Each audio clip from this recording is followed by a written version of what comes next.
क्या हुआ जब अचानक से अयोध्या में राम जी के गर्भगृह में प्राण प्रतिष्ठा के दौरान प्रकट हो गए दिव्य शेषनाग, जिनका संबंध साक्षात लक्ष्मण जी से बताया जा रहा है।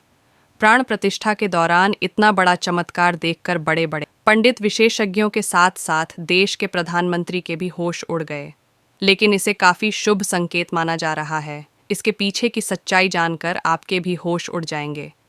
अगर आप एक सच्चे सनातनी हैं तो इस वीडियो को लाइक करें, और आप भी राम मंदिर बनने से बेहद खुश हैं तो कमेंट बॉक्स में जय श्री राम ज़रूर लिखें, और पूरी सच्चाई जानने के लिए वीडियो को अंत तक देखते रहें। अयोध्या इतिहास रचने के बहुत करीब है। जिस दिन का सभी सनातनी को बरसों से इंतजार था, आखिरकार वो दिन आ ही गया। अयोध्या में बन रहे भव्य राम मंदिर में प्रभु ने विराजमान होकर अपने भक्तों को दर्शन दे ही दिए। प्राण प्रतिष्ठा से पूर्व ही अस्थायी कर्म में रामलला के दर्शन बंद कर दिए गए। अब 23 जनवरी से दोबारा दर्शन आरंभ होंगे, जब रामलला को नवनिर्मित राम मंदिर के गर्भगृह में स्थापित किया जाएगा। इस आंदोलन की आंच में पूरा देश झुलसा था। सैकड़ों ने सीने पर गोलियां खाई तो हजारों ने अपना लहू पानी की तरह बहा दिया।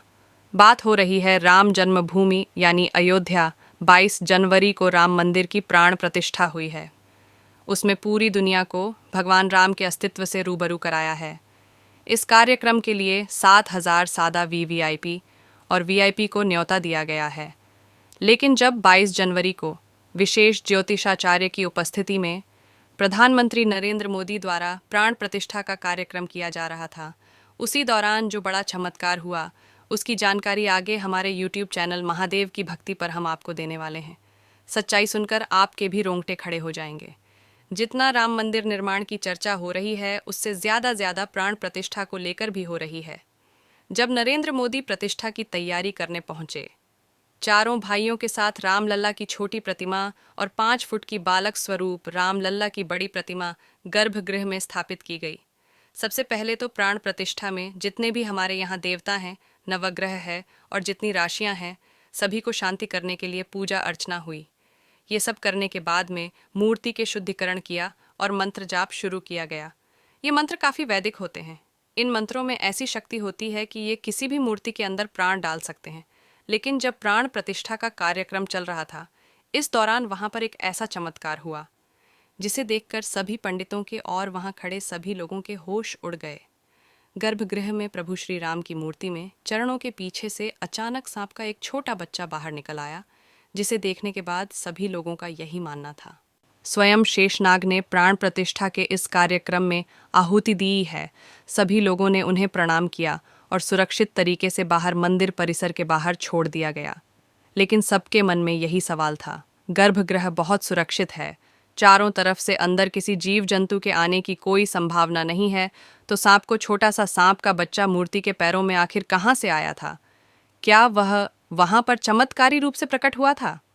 इसके बाद इस चमत्कार को शुभ संकेत मानकर स्वयं लक्ष्मण जी की वहां पर उपस्थित मानकर पुनः प्राण प्रतिष्ठा का कार्यक्रम शुरू किया गया।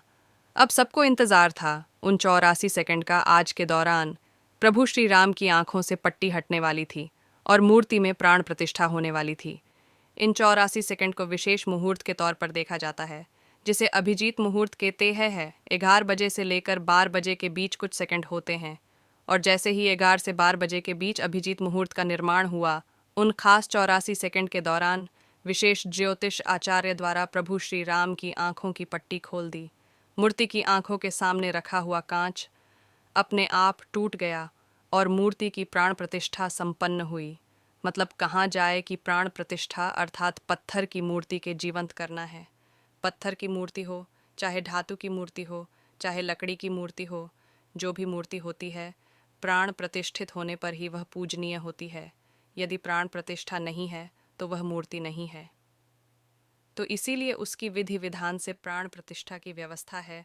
जो शक्तियाँ परमात्मा में होती हैं, उन मंत्रों के द्वारा उन सारी शक्तियों को उस प्रतिमा में स्थापित किया जाता है, जिससे लोग दर्शन करने के बाद और लाभ उठाते हैं, और उन जिन जिन भावनाओं के साथ उनका दर्शन करते हैं, उनका कल्याण होता है। सवाल उठता है कि अगर प्राण प्रतिष्ठा के दिन आम जनता राम मंदिर के दर्शन नहीं कर सकती है, तो उनके लिए मंदिर के द्वार कब खुलेंगे? बता दें कि आम जनता के लिए राम मंदिर के द्वार 25 जनवरी से खुल जाएंगे। हालांकि मंदिर के दर्शन के लिए लोगों को पहचान संबंधित अपने दस्तावेज लेकर जाने हैं। इन दस्तावेजों की लिस्ट में आधार कार्ड को पहले नंबर पर रखा गया है। इसके अलावा देश भर में संघ के 45 प्रांतों में रहने वालों को भी राम मंदिर दर्शन का न्योता भेजा गया है। इसके तहत रोजाना 25,000 लोग 45 दिन तक रामलला के दर्शन करेंगे, जिनके ठहरने और खाने पीने की व्यवस्था राम मंदिर ट्रस्ट की ओर से की जाएगी। बता दें कि इनमें वे लोग शामिल होंगे जिन्होंने राम मंदिर आंदोलन में हिस्सा लिया था या जिन्होंने राम मंदिर धन संग्रह में कंधे से कंधा मिलाकर साथ किया था। अब हम आपको अयोध्या में बने इस राम मंदिर की कुछ ऐसी हैरान करने वाली विशेषताएं बताएंगे जिसके बारे में आपको भी नहीं पता होगा।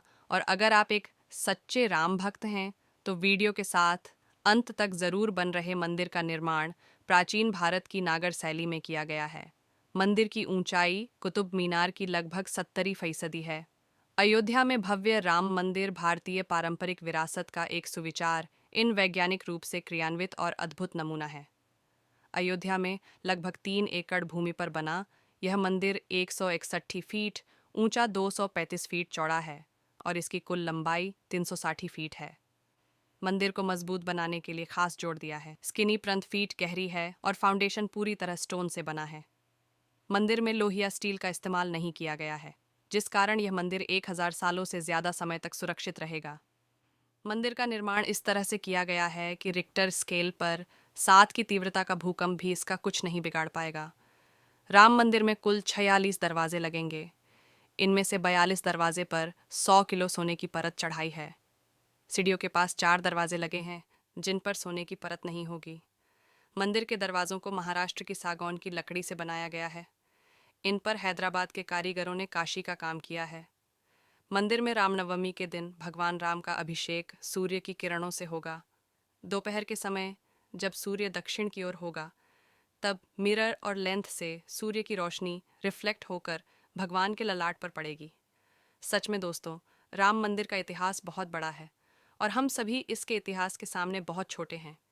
लेकिन यह हमारा सौभाग्य है कि हम राम मंदिर को बनता हुआ अपनी आंखों से देख पाए हैं। तो दोस्तों, अगर आप भी एक सच्चा सनातनी हैं तो वीडियो के लाइक करके कमेंट जय श्री राम ज़रूर लिखें।